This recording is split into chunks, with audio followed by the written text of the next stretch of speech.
Olá, meninas! Cheguei pro nosso Oi, Niceia Freitas, tudo bem?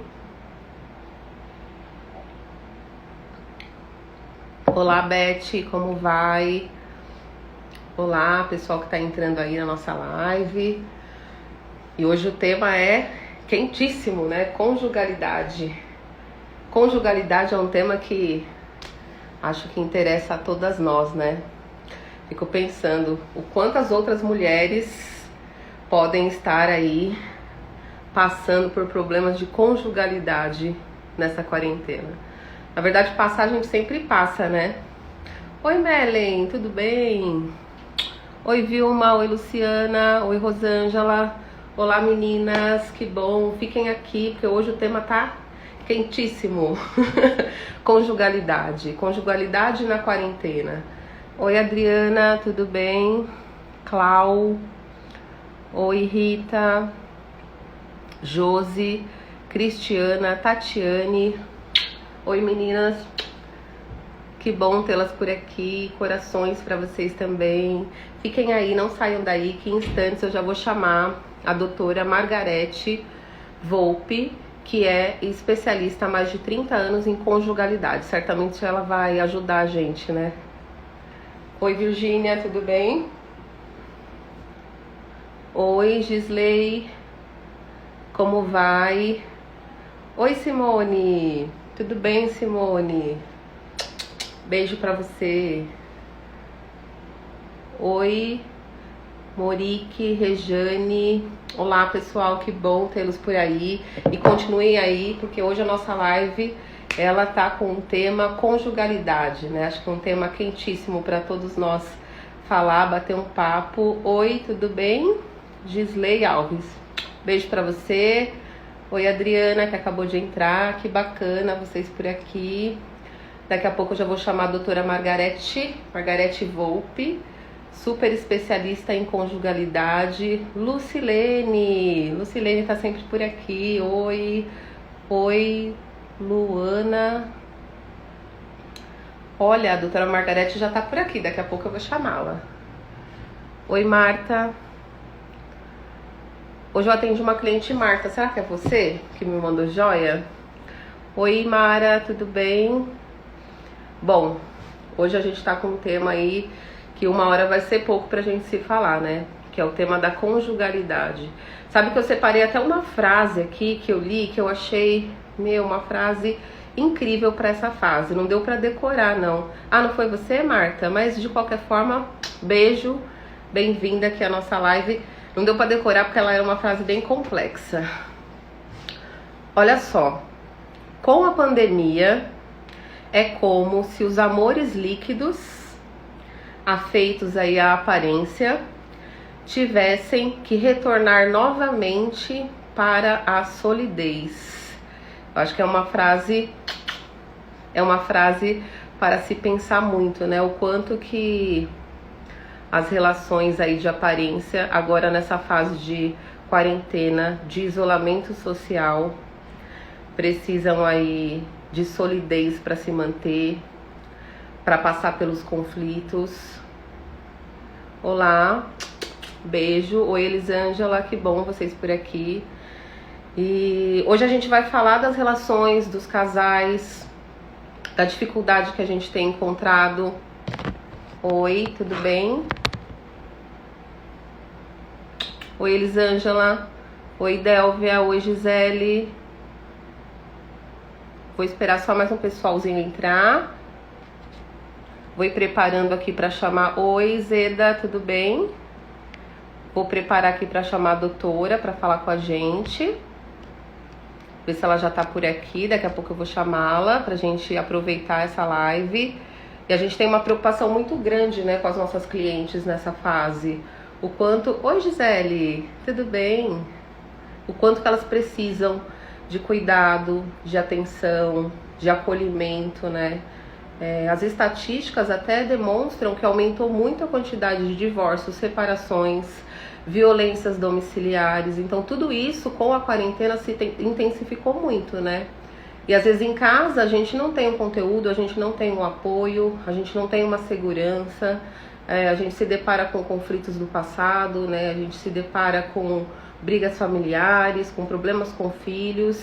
E aí a gente veio aqui para trazer um pouquinho de informação para você, um pouquinho de ajuda, de carinho, de atenção, de acolhimento, né? E de amor, que é um valor principal. Oi, Nanda, tudo bem? Eu vou preparar aqui para chamar a doutora, para ela falar um pouquinho com a gente.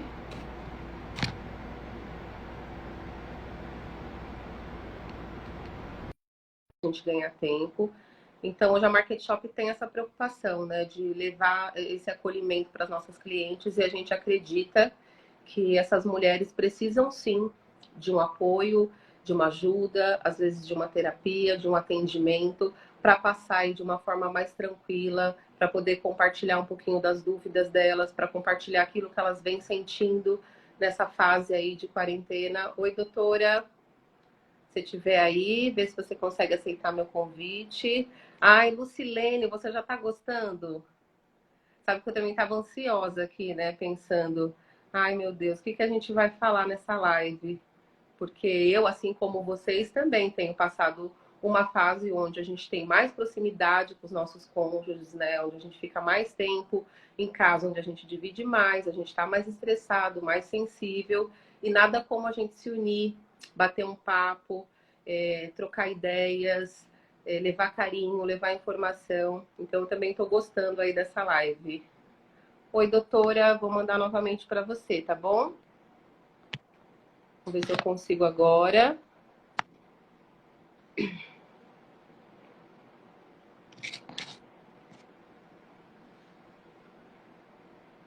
Bom, vamos aguardar a doutora, nossa querida Margarete Volpe, que vai com certeza trazer aí palavras de acolhimento. Oi, tudo bem, doutora? Oi, querida, tudo e você? Eu tô bem também. Tava aqui ansiosa, né, para essa live. Acho que já faz mais de uma semana que a gente não faz uma live aqui ao vivo, e o pessoal já tá gostando, né? Já tá começando a gostar aqui do tema, né? Que é um tema muito comum. Então, estou feliz de recebê-la novamente aqui na nossa live. A gente vai falar de um assunto bem assim, mais delicado, e acredito que vai acolher um pouco mais aí das nossas emoções e dos nossos corações, que é a conjugalidade nessa quarentena. Então, fique à vontade, né, para dar suas saudações e para falar um oi aqui para o pessoal, tá bom? Bom, primeiro quero agradecer o convite, a participação de vocês, é uma honra poder estar aqui, estar compartilhando um pouco da experiência da gente e contribuindo um pouco mais para que as pessoas possam trazer um pouco de conforto, né, para essa nova rotina que se estabeleceu para a vida de todos nós. Então, agradeço muito a oportunidade de estar falando com vocês aqui, tá? Agradeço a participação de todos, né? Estamos abertos aí para trazer um pouco de luz aí no fundo do túnel para quem está passando dificuldade e para esclarecer as dúvidas aí das pessoas que têm as suas dúvidas em relação à questão do relacionamento de casal, da conjugalidade. Eu estava falando um pouquinho antes de você entrar, que hoje, né, um dos objetivos da gente fazer essas lives, trazer esse conteúdo, é a preocupação que a gente tem também com a nossa cliente, com a nossa seguidora, que está ali na casa dela e às vezes passando por mais conflitos, né, familiares, se questionando mais, convivendo mais, e às vezes vem os questionamentos: será realmente que existe um amor nessa relação? Será que o meu parceiro realmente tem ainda um amor por mim? Será que a gente está numa relação sólida? Então começam a vir, acho que muitas emoções, preocupações, e vendo tudo isso que está acontecendo, a gente resolveu trazer esse conteúdo, né, principalmente aí para as mulheres, para acolher um pouco mais, para dar uma direção, até para mim também, né, que também estou lá em casa há mais tempo, né, com a família. E eu queria que você trouxesse, dentro desse cenário, o que você pode agregar para a gente de dicas, de informação, para que a gente passe um pouco melhor aí por essa fase de... Meu filho fala que a gente está num reality show agora. Ele fala que Estamos num reality show de verdade, só que é um reality show privado, né? é um Cada um reality vive o show. seu reality forma muito particular. Então é briga para televisão, é briga para quem vai lavar a louça, é briga para quem vai comer o quê, e aí para de se falar, daqui a pouco volta a se falar, parece um reality mesmo, de quem que vai ser eliminado. Né? É. Na realidade, a gente está reaprendendo a conviver. A gente falou um pouco na nossa última live a respeito disso, né? Falando. De reaprender a conviver em família, que é uma coisa que é dinâmica, né? Da vida que a gente estava levando antes, uma dinâmica muito exacerbada, fazia com que as pessoas convivessem em momentos muito, muito típicos, né? Do nosso dia a dia, da nossa rotina. E a gente sabe que tem famílias que não conseguem tomar um café da manhã junto, que não conseguem almoçar junto, que não conseguem fazer um lanche da tarde junto, às vezes nem passar um final de semana totalmente juntos, né? Em geral, isso acontece muito mais quando os filhos ainda são pequenos, ainda bem crianças, do que efetivamente já com os filhos na adolescência, que cada um tem um tipo e um ritmo de vida.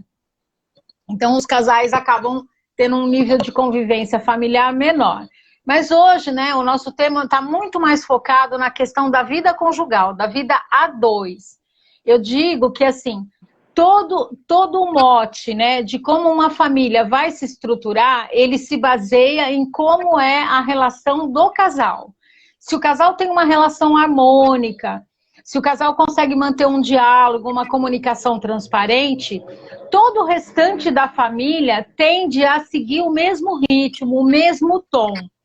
Se o casal já tem uma dinâmica mais voltada a conflitos, apresentando mais diferenças, com pouco diálogo, com uma individualidade mais exacerbada do que a conjugalidade, a família também, os filhos adotam esse sistema de funcionamento como um sistema de interação. Mas esse também é um assunto mais profundo, né? Eu trouxe só para ilustrar um pouco, que se a gente for entrar nesse dado, né, mais específico de como é o modo operante de cada família, como ele se desenvolve, ele é um pouco mais complexo. Mas o que eu queria salientar é que quem dá o tom para a família é a relação que o casal estabelece. Se o casal consegue construir uma relação de empatia, o que é uma relação empática, né? É a relação onde você consegue se colocar no lugar do outro, não baseado naquilo que você sente, mas em como o outro tem a percepção e o sentimento das coisas, né? Então, você tem o cuidado para com o outro. Quando o casal consegue estabelecer esse nível de intimidade, isso proporciona maior conhecimento e, consequentemente, um cuidado melhor. Então, eu vou ter mais cuidado para falar com o outro, eu vou ter mais cuidado no sentido de perceber a forma com que o outro absorve as coisas, né? Então, a gente tem várias formas de absorver um determinado tema, um determinado assunto. E cada pessoa tem os seus conflitos internos, tem os seus medos, as suas angústias. E nesse momento de vida que a gente está passando, onde a grande maioria das pessoas estão impossibilitadas de ter uma vida mais liberta, de ter as suas diversões, de poder fazer as coisas que lhe agregam mais prazer, né? É natural que a gente vá ter mais sentimentos como angústia, como medo, como a sensação de estar enclausurado, de ficar entediado, né? Porque vê televisão, joga, assiste internet, não sei o que, e nada satisfaz. Isso é muito natural. E é natural que as pessoas fiquem entediadas nesse momento. Tudo que um casal mais precisa nesse momento é a questão da empatia. De poder se colocar no lugar do outro, de compreender como é que o outro está lidando com essa situação. De ter a sensibilidade, né? Porque o fato de você ser casal não significa que você é um só, né? Cada pessoa é uma pessoa, a individualidade e a conjugalidade, eles funcionam em paralelo, tá? Então, o que é o contraponto da empatia, né? O que não contribui? E muitas vezes, o casal, ele tende, ou o homem ou a mulher, tendem a colocar projeções. Então, assim, eu não sou empático quando eu projeto um sentimento que é meu no outro. Ah, eu tô sentindo medo. E aí o meu pânico é tão grande que eu jogo para o outro como se o outro fosse causador e responsável pelo meu pânico, né? E aí eu responsabilizo tudo que acontece de ruim é porque o outro está provocando, né? Então eu acho que é essa a questão. Vou trazer um exemplo. A semana fazendo um atendimento, uma paciente falou assim: ah, eu acabei brigando com um membro da minha família porque o micro-ondas estava sujo e eu tô cansada porque sou só eu que faço limpeza, porque só eu que isso, que... Estava contando esse tipo de caso. Aí fomos analisar. Aí ela descobriu que quem tinha sujado o micro-ondas era ela, e ela não tinha percebido, né? Então, a coisa da corresponsabilidade. Então, eu devolvo para o outro aquilo que é meu, que eu sinto, da minha incapacidade, como se o outro fosse o causador. Por isso que gera muitos conflitos. Já quando você exercita a empatia, eu vou olhar qual é o contexto do outro, né? E não necessariamente eu vou olhar o contexto do outro no sentido de me responsabilizar por tudo. Não, o que é do outro, o que é meu, né? E aí nós estamos falando de sentimentos, da forma de agir, da forma de absorver as coisas, do entendimento que o outro tem, né? Nós estamos aí com uma exacerbação política muito grande, né? Tem um conflito político no país muito grande, então é natural que as pessoas, cada um, pensem de um jeito. É natural que as nossas frustrações, a gente não pode sair de casa, a gente não pode fazer exercício, a gente não pode ir no cinema, nós não podemos viajar, a gente não está podendo fazer um monte de coisa. Então, isso nos gera frustração.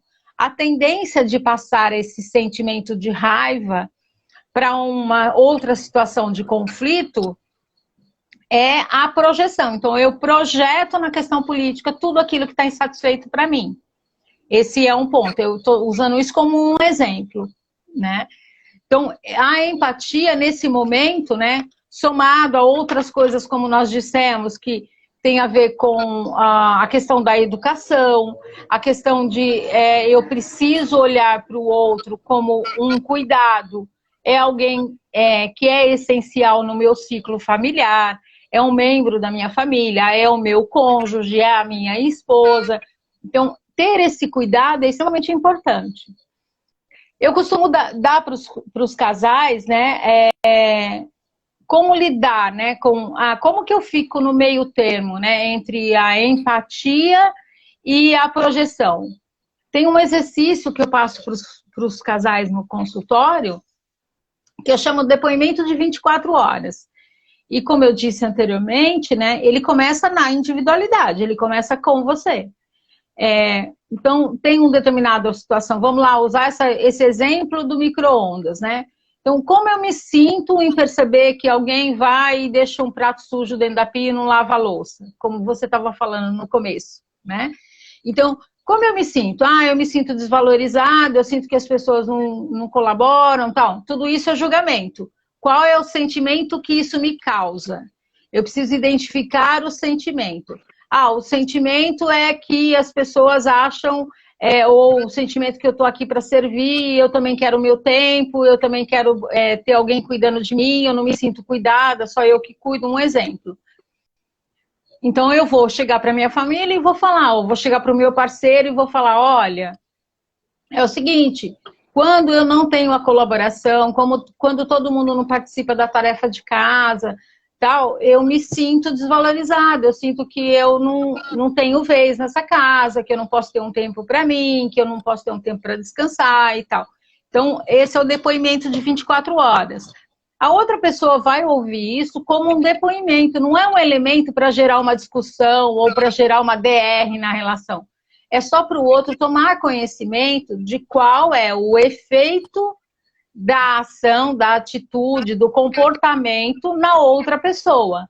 E aí a gente cria um ambiente, um espaço para a empatia, para conhecer o outro.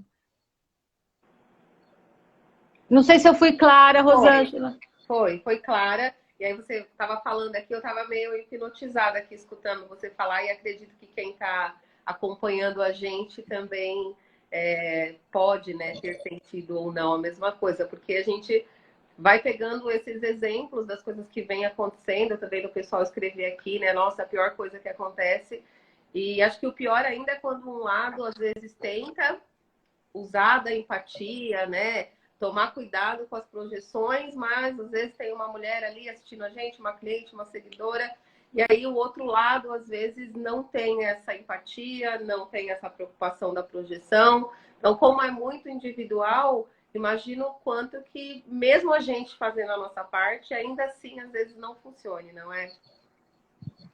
Não, lógico que isso não, essa não é uma fórmula, né, matemática que você faz aqui, a coisa acontece ali. Mas, assim, então, o que a gente pode entender disso é que, assim, de novo, a empatia entra nesse processo. Existem formas de compreensão de cada um. Então, tem pessoas que têm uma facilidade maior para compreender essa dinâmica, e existem pessoas que têm mais dificuldade, tá? E eu vou dizer para você, não dá para generalizar que as mulheres são mais fáceis. Desculpa o barulho. As mulheres são mais fáceis de compreender do que os homens. Não, isso não é uma verdade, tá? Nós temos tanto o gênero masculino quanto o gênero feminino, a facilidade de desenvolver essa dinâmica de empatia. O que difere tem a ver com como é que nós lidamos com a nossa criança interna. As nossas emoções, elas são projetadas de acordo com a maturidade emocional da nossa criança interna. Porque quando é o momento, né, da nossa vida que a gente aprende a se relacionar, a gente aprende a dar e receber, é na infância, na relação com os pais, na relação com a família nuclear, tá? Muitos de nós, adultos, nós demoramos muito, nós levamos muito tempo para desenvolver uma maturidade emocional, para ajudar essa criança emocional chegar a uma vida adulta de compreensão, tá? Esse fator é um fator fundamental para ajudar a pessoa a ser mais empática ou menos empática. Então, quanto mais for infantilizada a nossa emoção, mais dificuldade eu vou ter de me colocar no lugar do outro e de enxergar que o outro é uma outra pessoa diferente de mim, que pensa de forma diferente, que age de forma diferente, e vou ter mais dificuldade de compreender a dinâmica daquela pessoa. Se eu já tenho uma maturidade, ou seja, se essa minha criança emocional, ela já atingiu um estágio mais adulto, eu vou compreender que a dinâmica do outro é a dinâmica do outro e que isso não significa desamor. Porque a gente tem uma tendência natural de entender assim, toda vez que uma pessoa entra num processo de negação, porque o que você faz não é bom, porque o que você fez é errado, porque isso... Toda vez que a gente entra num processo de negação, a gente tende, quando tem uma emoção mais infantilizada, né, um amadurecimento emocional mais no nosso nível infantil, ele não amadureceu para a vida adulta, ele não mudou de fase, a gente tende a entender esses comportamentos como desamor, né? E a gente para e não presta atenção naquilo que é essencial. O que é essencial na nossa vida, por exemplo? Nesse momento onde a gente está convivendo mais dentro da nossa casa, convivendo mais com os nossos esposos, com as nossas esposas, né? O que é essencial dessa relação? Né? Eu preciso prestar atenção nisso. Se eu não tenho uma maturidade emocional, eu vou entender que o essencial é a minha vontade e não a vontade de ambos. Eu vou entender que o meu essencial é aquilo que eu entendo como certo e não o que é certo para ambos. Eu não busco a conjugalidade, eu não busco a cumplicidade, porque o meu desenvolvimento emocional não chegou na fase adulta, eu não atingi esse desenvolvimento. Não sei se eu consegui explicar para você claramente. Explicou, e acho que isso que você está trazendo é tão rico, né? Tão maravilhoso tudo isso que você está dizendo. Pena que na prática é bem difícil, que a gente vai deixar, quando terminar esse vídeo, a gente vai deixar um livro digital com conteúdo de tudo que a gente está falando aqui nessa live para as nossas clientes depois, bem simples, é só elas arrastarem, fazerem um cadastro e a gente vai deixar um livro digital com conteúdo, né, da conjugabilidade aí, para contribuir um pouco mais com essas mulheres. E a Lucilene, que está seguindo a gente aqui, acompanhando nossa live, né? Ela estava falando que é difícil, né? Realmente é difícil. E eu acho que o que facilita são esses momentos, né? Da gente trocar, da gente entender que não é só comigo, não é só com quem está em casa, né? É com todos nós, homens ou mulheres, a gente pode estar passando por uma fase onde a gente tem que reaprender ali o convívio e aproveitar esse momento para se conhecer mais, de repente para fortalecer mais a relação, para sair com mais parceria e tudo isso, né? Então é muito rico tudo que você trouxe e eu acho que para as pessoas que nos seguem, para o perfil das nossas clientes, eu tenho certeza que cabe um pouquinho para cada uma e o nosso intuito é esse mesmo, é levar verdade. A Tânia tá falando que é verdade, Tânia, é a realidade, né? Mas a gente tem que ficar mais sábio e conseguir passar e aprender aí de uma forma melhor. E, doutora, tem um outro tema, né, também, que para as mulheres, para os homens, né, os esposos aí que estão em casa, que eu acredito que nessa fase também pode trazer conflitos, que é a questão da sexualidade, né? Porque às vezes a sexualidade pode ser mais afetada pela correria do dia a dia, pelo cansaço, né? Pela falta de tempo. Mas agora a gente está no momento inverso, onde às vezes tem mais tempo, mais disponibilidade juntos, né? E nem sempre isso quer dizer que vai ser o momento da sexualidade se aflorar. Às vezes vai ser mais difícil conviver com tanto tempo disponível, né? Do que com um tempo mais escasso, ainda mais mulheres que passam por menopausa, que passam por falta de libido. Então, acho que ficar junto todo esse tempo, né, de isolamento na quarentena, a questão da sexualidade, ela pode trazer conflitos, né, na minha visão. O que você diria pra gente? Sim, traz e tem trazido, né? Não é, eu estava observando as estatísticas e também a OMS fez uma nota semana passada alertando os governos para que se atentassem muito à questão da violência conjugal e dentro das casas, né? E isso está muito relacionado à questão da sexualidade. Eu tenho tido reclamações de pacientes e tudo mais, que porque meu marido quer sexo todo dia porque a gente está em casa, eu não tenho essa disponibilidade, eu nem tenho essa libido, enfim, nem tá com essa disponibilidade toda, né? E isso, existem formas e formas de se lidar com isso, mas isso também pode gerar até uma situação mais drástica de violência, né? Não só a violência física, como a violência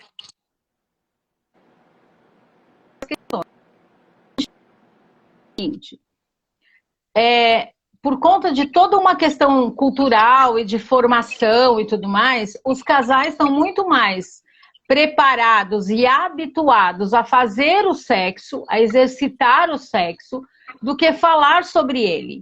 Então, de novo, a gente entra na mesma questão da falta de comunicação, da questão de se expor, de colocar para o outro e tudo mais. E na sexualidade, os gêneros lidam com o sexo de uma forma muito diferente. A forma com que o feminino lida com a sexualidade, a forma com que o masculino lida com a sexualidade, tem modus operantes e aspectos intuitivos e motivadores muito diferentes. Então, é natural que numa convivência de 24 horas debaixo do mesmo teto, fazendo a grande maior parte das coisas juntos, apesar que tem pessoas que estão trabalhando no home office e tudo mais, mas mesmo assim, estão juntas. Coisa que no passado, né, há 40 dias atrás, isso não estava acontecendo dessa forma. Então, a forma com que o casal constrói essa intimidade sexual ela não passa por um diálogo, ela passa por uma prática sexual. Que isso é uma questão cultural até, né? Da própria formação do ser humano. E no caso da conjugalidade, nós precisaríamos falar mais sobre sexo.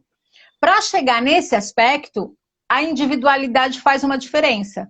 Por exemplo, as mulheres, em geral, elas ainda não se conhecem na sua totalidade em termos de sexualidade, dos seus estímulos, do próprio corpo, da questão do toque. Isso é uma coisa muito comum no consultório. Eu tenho casais e casais que, quando a gente entra no aspecto da sexualidade, nós temos que começar do zero, desde a exploração da mulher com o seu próprio corpo, de conhecer as suas partes íntimas, de conhecer as suas regiões mais erógenas ou não.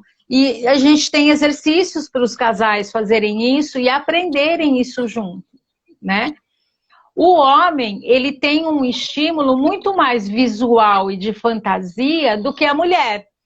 A mulher, o feminino, ele se desenvolve muito mais no jogo da sedução, no jogo da conversa, na troca, o quanto ela se sente valorizada e percebida por esse parceiro, e notada por esse parceiro.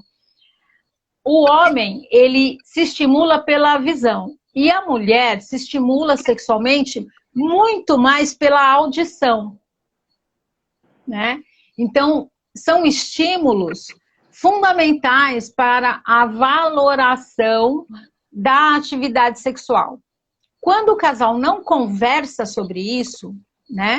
Eles deixam de criar uma intimidade. Eu deixo de me interessar para as informações que vêm do outro. Então, vamos pensar assim, se a mulher é uma mulher que se conhece mais intimamente, que ela sabe quais as regiões, que ela sabe qual é o cheiro, que ela consegue identificar quando que ela se sente atraída pelo marido e tal. E isso é feito uma troca, ela diz isso para o parceiro, ela informa o parceiro do que está acontecendo, ele pode usar isso como um recurso. E o inverso também acontece. Só que como o estímulo do masculino é mais visual, né? Ele tem um estímulo mais para o visual. Então, a mulher, se ela coloca uma mini saia, ou se ela está perfumada, ou se ela sai de cabelo molhado do banho, tal, tudo isso é um estímulo mais fácil para o homem, o que não acontece com a mulher. O homem, ele tem uma necessidade diferente também da mulher. O sexo para o homem, ele tem duas funções básicas, né? A de expulsão e a de valoração. A de expulsão é no sentido de, se eu estou passando por uma situação tensa, se eu estou passando por uma frustração, ou se eu estou em êxtase, se eu estou muito alegre, se eu estou muito feliz e tal, a forma com que o masculino expressa na sexualidade é o desejo, o apetite sexual. Então, é a tendência que o homem sinta muito mais vontade de fazer sexo quando ele está frustrado e quando ele está muito feliz. Porque ele precisa compartilhar isso. O outro modo é o de valoração. Então, assim, o sexo para o homem numa relação duradoura, né? Que envolve amor, afeto, troca, cumplicidade, parceria, o sexo é, na realidade, um termômetro do amor. Então, inconscientemente, se a mulher não quer fazer sexo, ele se sente rejeitado e desamado. Ele entende a rejeição como falta de amor. Ele não entende que a mulher não quer fazer sexo só porque ela não está afim. Ele entende que ela não me ama, ela tem outro, ela está com outro interesse, ela perdeu o interesse por mim. E na realidade não é assim que funciona, não necessariamente, né? Mas no inconsciente masculino é assim que funciona. Já a mulher vê de uma forma completamente diferente. A mulher que se sente cuidada, a mulher que se sente protegida, que ela se sente ouvida. Eu tenho pacientes no consultório que dizem assim, eu tô falando com meu marido e ele não tá prestando atenção. Eu tô falando com ele, ele tá assistindo o jogo. As minhas coisas não são importantes. Isso tudo acaba pesando para a mulher no processo de admiração do masculino. O desejo feminino, ele vem muito por um processo de admiração. Então, se esse homem é mais cuidadoso, se ele presta atenção, escuta, se ele tem uma cumplicidade, isso é dado para a mulher como sinônimo de amor. Então, olha como fica confuso essa dinâmica, porque a leitura do masculino é um mapa completamente diferente da leitura do feminino. Digamos e eu assim, costumo dizer que mapa... Eu ia dizer assim, doutora, pode falar. Nesse momento, então, essa pressão, esse estresse, essa insegurança no homem vai gerar muito mais motivação para ele querer extravasar e ter uma relação sexual e tal. E aí a mulher talvez fique mais apreensiva, mais preocupada, e aí ela tenha mais dificuldade de ter uma relação. E aí o homem vai interpretar aquilo como não gosta mais, não me ama mais, tem outro, e vai gerar um conflito gigante, porque ela está esperando uma compreensão e ele está esperando um desejo. Exatamente. Olha que então, doido, né? Por isso que eu falo que a troca, né, o diálogo do casal... Nossa até subiu, de tanto que esse tema aí E esse tema, olha, dá muita conversa, viu, Angela? Nossa, doutora, olha... Então, deixa eu só completar um pouquinho esse raciocínio, né? Para a gente poder fechar um pouquinho sobre ele. Então, nesse aspecto, é importante a gente entender que mapa não é território. Quando você olha um mapa no todo, você não vê as especificações do território. Você não vê a estrada, você não vê a rua, você não vê as árvores, você não vê a mata, né? Você não vê as casas. Então, o território são os detalhes. E o mapa é o todo. Então, quando a gente fala de sexualidade do feminino e do masculino, de uma forma geral, nós estamos falando de mapa. Quando a gente fala da intimidade de um casal, nós estamos falando de território. Qual é o território que um casal percorre dentro da sua sexualidade? Dentro do jogo de sedução, dentro da comunicação, dentro da cumplicidade, dos cuidados que se tem para com o outro, né? Dentro da escuta, né? E também da empatia. Né? Eu tô vendo assim a minha experiência, não sei com você, mas, por exemplo, eu sempre trabalhei muito fora, tal, eu tenho a dinâmica da minha casa, mas esses 40 dias na minha casa, para mim tem tido um âmbito de tarefas muito maior do que se eu estivesse trabalhando fora. Por quê? Porque tá toda a minha família aqui, é toda uma dinâmica, você lava, passa, cozinha, arruma, trabalha, escreve, estuda, né? Faz um monte de coisa ao mesmo tempo. Não acaba. Então, isso leva a um cansaço, isso leva a uma dinâmica. Então, tem uma série de questões que tanto a mulher quanto o homem estão enfrentando, né? Sim. De adaptabilidade. Agora, o que conforta, o que traz essa segurança? É o processo do casal construir essa intimidade, de construir essa fala, de trazer uma escuta no sentido de que o outro pode estar dando um depoimento, não no sentido de ser um juiz, de julgar, de achar que está certo, né? Porque as verdades, elas não são absolutas, né? A gente sempre vai ter meia-verdade. Você vai ter a sua meia-verdade, eu vou ter a minha, dentro de um mesmo ponto em comum. E isso pode nos dar a oportunidade de criar um outro espaço, de criar uma outra possibilidade.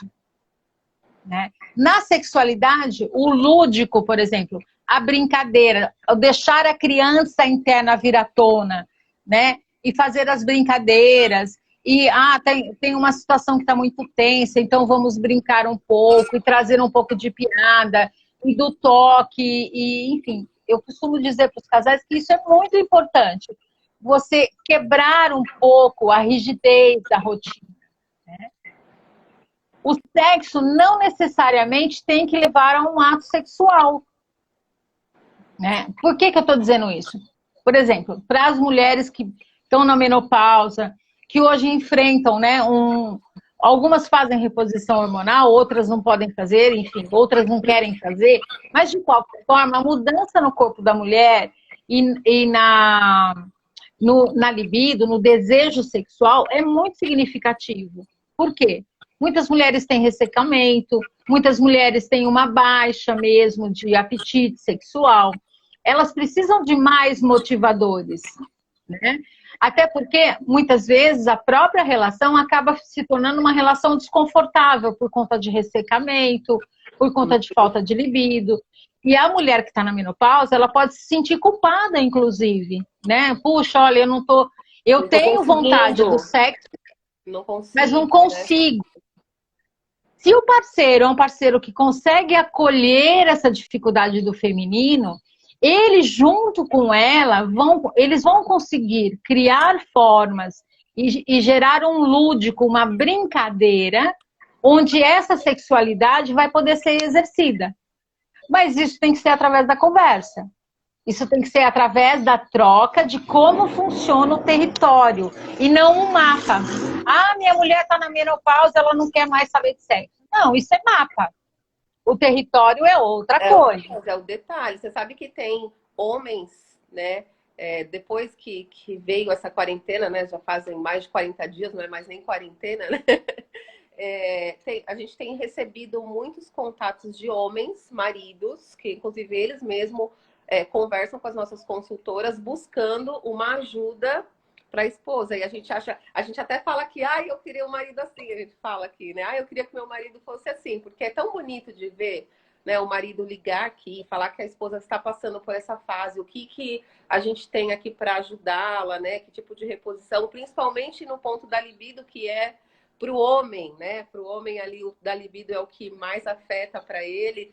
E para você ver como que esse tema e como eles conversarem é positivo. O problema que eu vejo é que tem muitos tópicos, né, para a gente ter uma boa relação, mas a comunicação, às vezes a mulher até quer ter essa comunicação, essa conversa, mas ela não consegue, né? Ela tem medo, né? Ou ela, enfim, algo ali impede de ela falar, às vezes o parceiro não vai receber bem. Então é tão difícil, né, para nós essa questão da relação, da conjugabilidade. Acho que seria maravilhoso se todo mundo pudesse fazer terapia de casal. O que você acha, doutora? Eu acharia maravilhoso. Bom, eu sou da opinião que terapia é uma coisa que deveria começar na pré-escola. Porque a terapia, seja ela de casal, seja familiar, seja individual, não importa. A psicoterapia, ela abre um campo de autoconhecimento e de acolhimento das nossas limitações e dos nossos recursos, né? E o fato de você ter isso dá um jogo muito bonito, né? Quando você consegue lidar com as suas potencialidades, com os recursos que você tem individualmente e olhar para as suas limitações, os seus não saberes, né? E ver o que uma coisa pode contribuir com a outra, faz com que você fique um ser humano mais autossuficiente, mais apropriado, né? Eu falo que a pessoa que tem um autoconhecimento, ela não se ofende, porque ela sabe das potencialidades dela e ela acolhe as próprias limitações, então ela não tem por que se ofender com nada, né? Sim, ela compreende, né? Ela compreende. Exatamente. Mais, né? E a gente está aqui, eu estou olhando aqui o relógio, daqui uns 10 minutinhos é o que a gente tem de tempo. Eu não sei se alguém gostaria de aproveitar que a gente está com uma psicóloga assim, com mais de 30 anos aí de experiência para nos ajudar, trazendo dicas incríveis. Se alguém quiser fazer alguma pergunta, a gente aproveitar esse momento, né, para questionar mais. Eu acho que olá, tudo bem?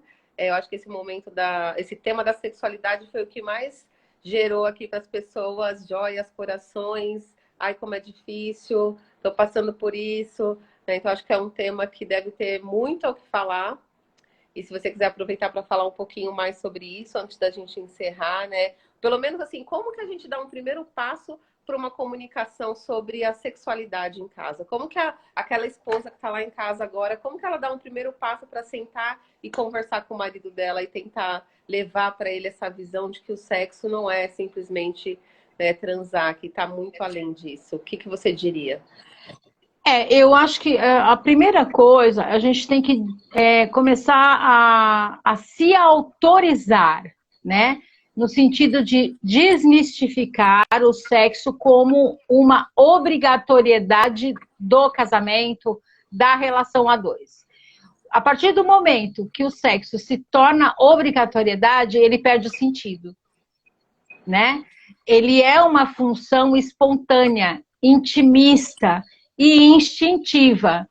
Então, não dá para ter uma obrigatoriedade. Eu acho que a partir desse momento, né, se a gente começa a tomar a consciência de que eu não vou para uma relação sexual porque eu sou a esposa ou sou o marido, porque assim, essa questão de, eu tô a fim de fazer sexo e você tem que fazer sexo comigo, só isto já traz uma questão de inibir a ação do outro. O outro perde a espontaneidade, né? Então, como que eu posso dizer para o meu parceiro ou para minha parceira que eu não estou disposta me dar o direito de não me sentir culpado por isso, porque eu não tenho obrigatoriedade, né? Porque a obrigatoriedade gera um sentimento de culpa. Se você vai para uma relação sexual, se você vai para uma brincadeira, para aquilo que poderia gerar prazer para o casal, mas se você vai com sentimento de culpa, só aí você já tirou a sua espontaneidade. Você vai pensando no outro, você vai pensando o que você tem que fazer, e você não consegue se concentrar nas suas necessidades, na sua intimidade. Você não consegue ter uma conexão com o seu corpo. E só por isso o sexo já não funciona. Tá? Pra nenhum dos dois, né? Não. Porque assim, eu diria que assim, não é natural nem para o homem, porque os homens também percebem quando uma mulher vai para uma relação sexual e ela não está muito disponível. As mulheres também percebem como quando um homem vai para uma relação sexual e só está cumprindo a função de fazer o sexo. Isso é natural, isso é energético. Sexo é uma troca de energia, é uma troca de afeto, é uma entrega, é uma disponibilidade. Eu me disponibilizo a fazer uma troca de prazer, uma troca energética com o outro. Então é muito mais do que só um ato, né?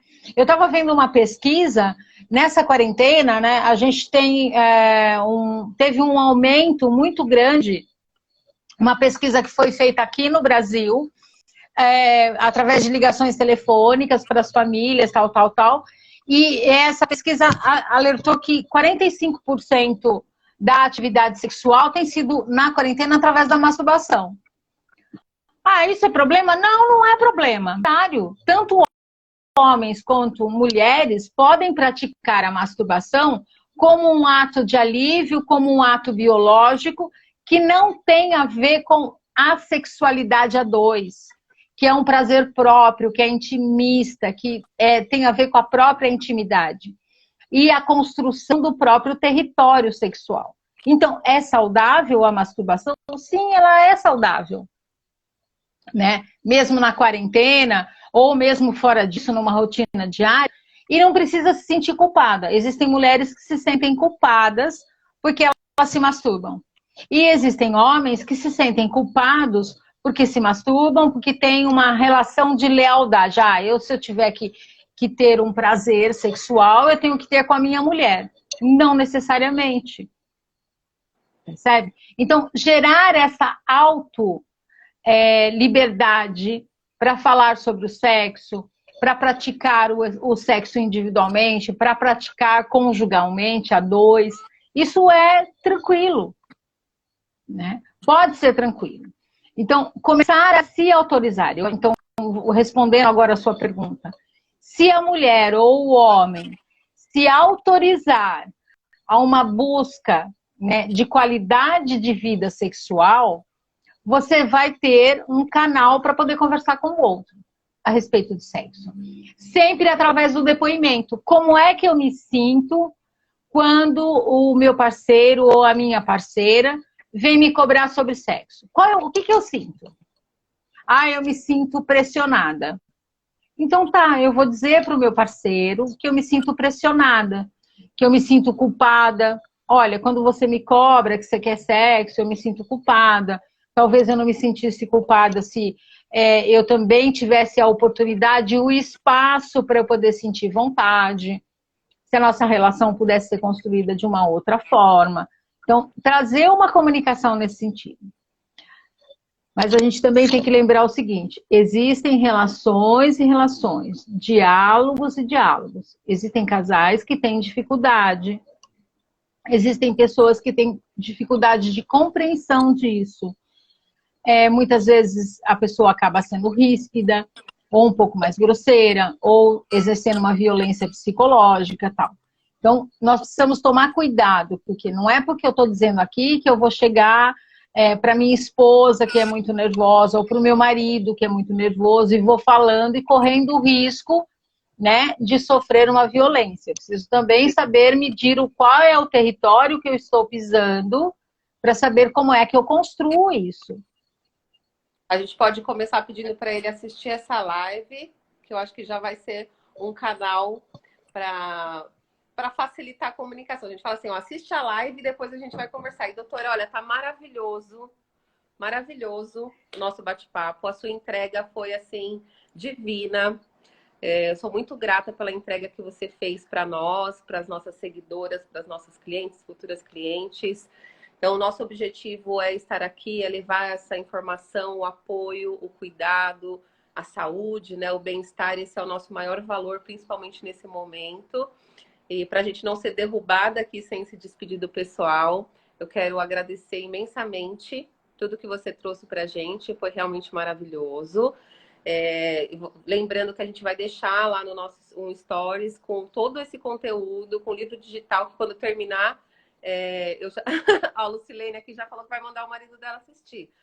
Coloca na televisão, né? Que agora tá famoso as lives, não tá? Vai assistir a live do famoso. Então, eu falo assim, amor, hoje eu tenho uma live especial pra gente assistir e solta a live lá pra ele.